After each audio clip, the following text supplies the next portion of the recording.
Venezuelan പ്രതിപക്ഷ നേതാവ് Maria Corina മച്ചോഡയുമായി കൂടിക്കാഴ്ച നടത്തി ലിയോ 14 പാപ്പ. തിങ്കളാഴ്ചയാണ് വത്തിക്കാൻ അപ്പസ്തോലിക് കൊട്ടാരത്തിൽ വെച്ച് ഇരുവരും തമ്മിലുള്ള കൂടിക്കാഴ്ച നടന്നത്. വത്തിക്കാനാണ് ഇത് സംബന്ധിച്ച വിവരം പുറത്തുവിട്ടത്. വത്തിക്കാൻ സ്റ്റേറ്റ് സെക്രട്ടറി കർദിനാൾ പിയത്രോ പരോളിനുമായും വിദേശകാര്യ secretary archbishop Paul Richard ഗല്ലഗറുമായും മരിയ കൊറീന മച്ചാഡോ കൂടിക്കാഴ്ച നടത്തി. കൂടിക്കാഴ്ച വേളയിൽ നിലവിലെ അന്താരാഷ്ട്ര പ്രതിസന്ധികൾ ചർച്ചാ വിഷയമായി. പ്രധാനമായും യുക്രൈൻ യുദ്ധത്തെക്കുറിച്ചും അത് സൃഷ്ടിക്കുന്ന പ്രത്യാഘാതങ്ങളെക്കുറിച്ചും ഗൗരവമായ ചർച്ചകൾ നടന്നു.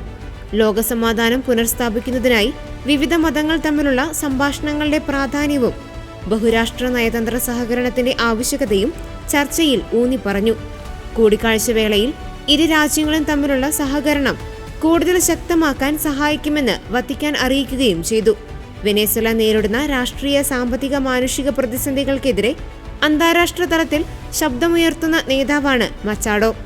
കഴിഞ്ഞ ഡിസംബറിൽ സമാധാനത്തിനുള്ള നോബൽ സമ്മാനം നേടുകയും ചെയ്തിരുന്നു. അതേസമയം ജനുവരി 5 നടന്ന പൊതു കൂടിക്കാഴ്ച വേളയിൽ വെനസ്വേലയിലെ സംഭവ വികാസങ്ങളിൽ മാർപ്പാപ്പ ആശങ്ക രേഖപ്പെടുത്തിയിരുന്നു. രാജ്യത്തിന്റെ പരമാധികാരത്തെയും ജനങ്ങളുടെ മനുഷ്യാവകാശങ്ങളെയും ബഹുമാനിക്കണമെന്ന് പാപ്പ ആഹ്വാനം ചെയ്യുകയും ചെയ്തു.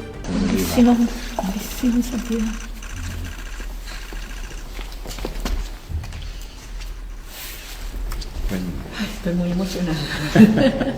¿Quiere que hablemos en español? Expresamos en español.